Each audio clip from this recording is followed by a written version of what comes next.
நெய்தல் தூத்துக்குடி கலைவிழா 2025 வரும் 13, 14, 15 ஆகிய தேதிகளில் தூத்துக்குடி வ.உ.சி. கல்லூரி மைதானத்தில் பிரம்மாண்டமாக நடைபெற உள்ளது. அனைவரும் வருக, அனுமதி இலவசம்.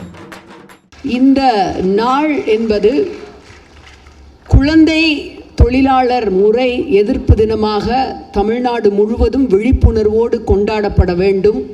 அது குறித்த முகாம்களாகட்டும், பேரணியாகட்டும், அல்லது நிகழ்வுகளாகட்டும், காணொளி காட்சிகளாகட்டும், இவை மூலமாக தமிழ்நாடு முழுவதும் இது குறித்த நிகழ்வுகள் நடத்தப்பட வேண்டும் என்று இன்றைக்கு காலையிலேயே நம்முடைய திராவிட மாடல் ஆட்சி நடத்தி கொண்டிருக்கின்ற மாண்புமிகு முதலமைச்சர் அவர்கள் ஒரு அருமையான அறிக்கையை வெளியிட்டு குழந்தை தொழிலாளர் முறை எதிர்ப்பு தினமாக இந்த நாளில் உறுதியேற்போம் என்று தெரிவித்திருந்தார்.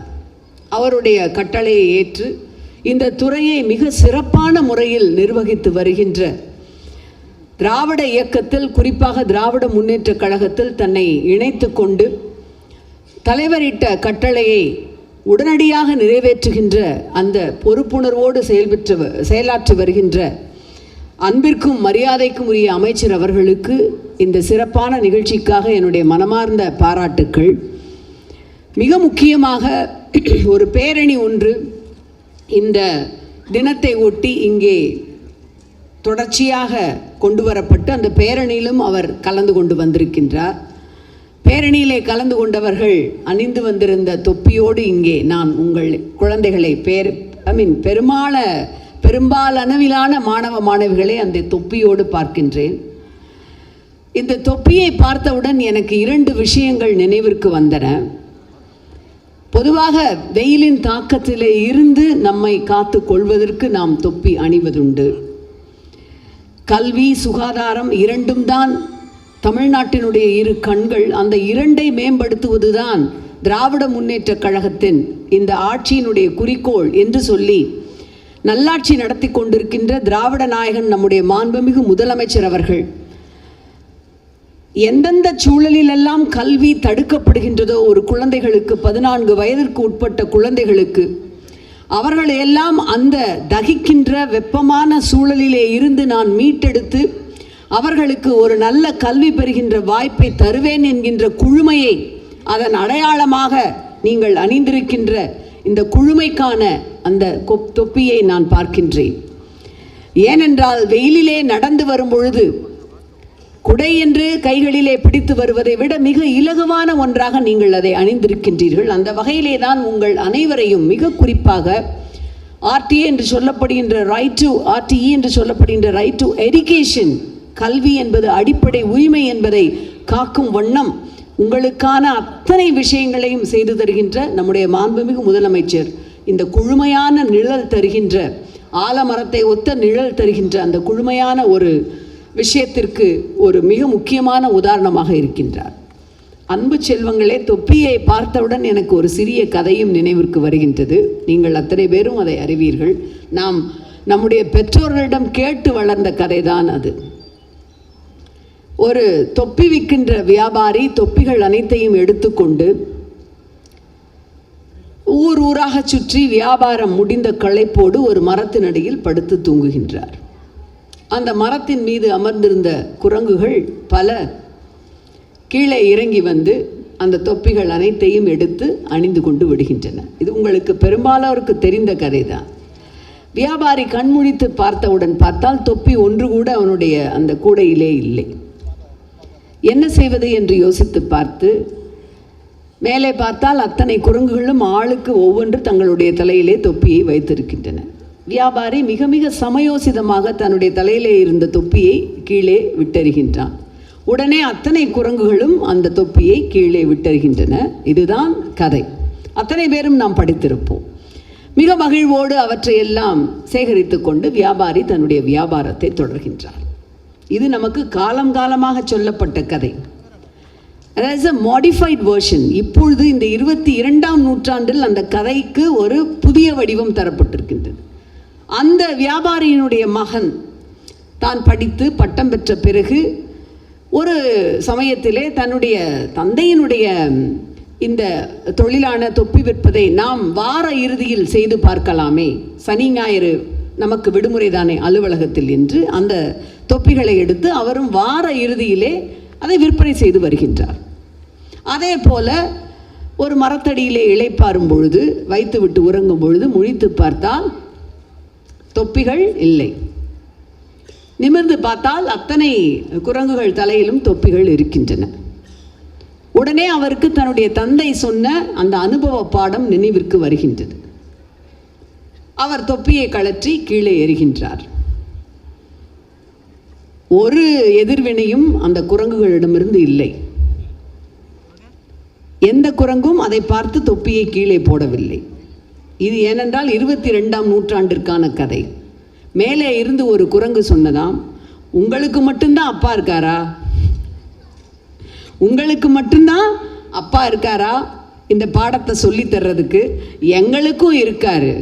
அதனால எங்களுக்கு ஏற்கனவே தெரியும், நாங்கள் எதையும் கீழே கழட்டி போடுறதா இல்லை. இந்த கதையினுடைய சாரம் என்னவென்றால், காலங்காலமாக உங்களுக்கு சொல்லிக் கொடுக்கப்படுகின்ற கதை ஒன்று என்றால், தற்கால தேவைகளுக்கு ஏற்ப நீங்கள் உங்களை எப்படி தயார்படுத்தி கொள்ள வேண்டும் என்பதற்கான ஒரு உள்ளர்த்தம் தான் இந்த கதையின் மூலமாக சொல்லப்படுவது.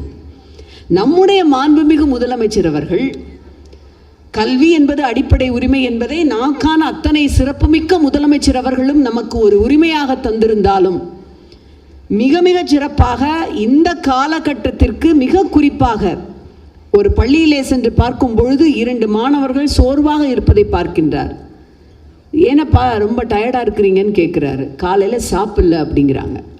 இந்த காலத்திற்கு ஏற்றபடி உடனடியாக காலை உணவு திட்டம் என்பதை மிக சிறப்பான ஒரு திட்டமாக அவர் அறிவிக்கின்றார். காலந்தோறும் தங்களை புதுப்பித்து கொண்டு தற்கால தேவைகளுக்கு ஏற்ப மாணவ செல்வங்களுக்கு அவர் தேவையை தர வேண்டும் என்பதுதான் அவருடைய முதல் கனவும் அவருக்கான அந்த தொடர் ஓட்டத்தினுடைய பயணத்தினுடைய குறிக்கோள். அப்படி பார்க்கும் பொழுதுதான் அடிப்படையிலே 14 வயதிற்கு உட்பட்ட குழந்தைகளுக்கு கல்வியை மறுக்கின்ற இந்த தொழிலாள முறையை நாம் ஒழிக்க வேண்டும் என்று துறையின் அமைச்சருக்கு அறிவுறுத்தியதன் பெயரில் உங்களுக்கு மிக மிக முக்கியமாக விழிப்புணர்வு, அது குறித்த காணொளி இங்கே காண இருக்கிறீர்கள். பேரணி என்றெல்லாம் தமிழ்நாடு முழுவதும் அதற்கான ஒரு விஷயத்தை முன்னெடுத்திருக்கின்றார் அமைச்சர் அவர்கள். மிக குறிப்பாக இது ஒரு மிக அரும்பெரும் பணி. இந்த தினத்தை இன்டர்நேஷ்னல் லேபர் ஆர்கனைசேஷன் ஆண்டுதோறும் ஜூன் 12 இந்த குழந்தை தொழிலாளர் எதிர்ப்பு தினமாக அங்கீகரித்தாலும், தொடர்ச்சியாக இதனை முன்னெடுத்து செல்பவர்கள் முறைசாரா பணியை செய்கின்றவர்கள், என்ஜிஓஸ் என்று சொல்கின்ற அந்த முறைசாராத அமைப்பில் செய்பவர்கள், அவர்களையெல்லாம் அழைத்து அவருடைய பணிக்காக இன்றைக்கு பாராட்ட இருக்கின்றார். துறையில் சிறப்பாக பணியாற்றுகின்றவர்களையும் பாராட்ட இருக்கின்றார். ஆக அரசு உங்களுக்கு அனைத்தையும் செய்து தருகின்ற அரசாக இருக்கின்றது. நீங்கள் பள்ளிக்கு வந்தால் போதும், புத்தகப்பை, உங்களுக்கான புத்தகங்கள், பஸ் பேருந்திற்கான அந்த இலவச பஸ் பாஸ், மிதிவண்டி, உங்களுடைய லேப்டாப் என்று நீங்கள் பள்ளியிலே சேர்கின்ற காலம் தொட்டு அந்த பள்ளி படிப்பை முடிக்கின்ற காலம் மட்டுமல்ல, உங்களுடைய பட்டப்படிப்பை முடிக்கின்ற வரையிலும் இந்த திராவிட மாடல் அரசு உங்களுக்கான விஷயங்களை செய்து தருகின்றது. அதற்கான மிகச் சிறப்பான முன்னெடுப்பாக தொழிலாளர் துறையை மிக திறம்பட நிர்வகித்து வருகின்ற என்னுடைய அன்பிற்குரிய தம்பி அமைச்சர் அவர்களும் இன்றைய தினம் மட்டும் அல்ல, தொடர்ச்சியாக இந்த முறையை ஒழிப்பதற்கான விஷயங்களை முன்னெடுத்திருக்கின்றார். நீங்கள் மிக குறிப்பாக இன்றைய தினம் இங்கே கூடியிருக்கின்ற குழந்தைகள், மாணவ மாணவிகளாகிய நீங்கள், குழந்தை தொழிலாளர் ஒழிப்பு என்றால் என்ன, நமக்கு கிடைச்சிருக்கிற இந்த வாய்ப்பு, இப்போ நான் இத்தனை படியேறி இங்கே உங்கள் முன்னால் நிற்கிறேன் அப்படின்னா, நான் எங்கேயோ மல்லாங்கண்ணுங்கிற ஒரு கிராமத்தில் ஒரு ஓராசிரியர் பள்ளியில் 1ஆப்பையும் 3ஆப்பையும் படித்த ஒரு கரிசக்காட்டு சமதிங்கிற பொண்ணு தான். படிக்கிறதுக்கு எனக்கு வாய்ப்பு கிடைச்சதுனால தான் டாக்டர் சுமதி தமிழச்சி தங்கப்பாண்டியனாக இன்றைக்கி உங்கள் முன்னால் நிற்கிறேன். அப்போ கல்வி என்பது பிறரால் களவாடப்பட முடியாதது, உங்களை மேம்படுத்துவது உங்களுடைய விடுதலைக்குரிய ஆயுதம் என்பதை நீங்கள் உணர்ந்து கொள்ள வேண்டும். யாராவது படிக்க முடியாத சூழலில் பாண்டட் லேபரர்ஸ் என்று சொல்லப்படுகின்ற அந்த வகையில் அவர்கள் பணிபுரிய வேண்டிய கட்டாயத்தில் உங்கள் ஃப்ரெண்ட்ஸ், உங்கள் கூட இருக்கிறவங்க, தோழர்கள் அல்லது தெரிந்தவர்கள் யாராவது இருந்தால் அதை உடனடியாக நீங்கள் அரசுக்கு சொல்லலாம். அந்த விஷயங்களையெல்லாம் இந்த வயதிலேயே நீங்கள் புரிந்து கொள்ள வேண்டும். நமக்கு கிடைத்திருக்கின்ற வாய்ப்பு, நம்முடைய சக நண்பர்கள், தோழர்கள், நம் வயதொத்த தோழிகள், அதாவது என்ஜோட்டுன்னு சொல்லுவாங்க, கரிசல் காட்டு என்ஜோட்னா என்னுடைய வயதை ஒத்தவர்களுக்கு அந்த வாய்ப்பு கிடைக்க வேண்டும், அதற்கான விழிப்புணர்வாக இந்த நாள் உங்களுக்கு அமைய வேண்டும். இத்தகைய முக்கியமான நாளில் உங்களோடு கலந்து கொண்டு மிக குறிப்பாக நான் பெரிதும் மதிக்கின்ற அவருடைய செயல்பாடுகளை வியந்து போற்றுகின்ற என்னுடைய தம்பி அவருடைய துறையின் கீழ் நடக்கின்ற இந்த நிகழ்ச்சியிலே கலந்து கொள்வது என்பது இந்த தொகுதியினுடைய பாராளுமன்ற உறுப்பினராக மட்டுமல்ல, அவருடைய அன்பிற்குரிய சகோதரியாகவும் எனக்கு மிகுந்த மகிழ்ச்சியை தருகின்ற விஷயம். நன்றி, வணக்கம்.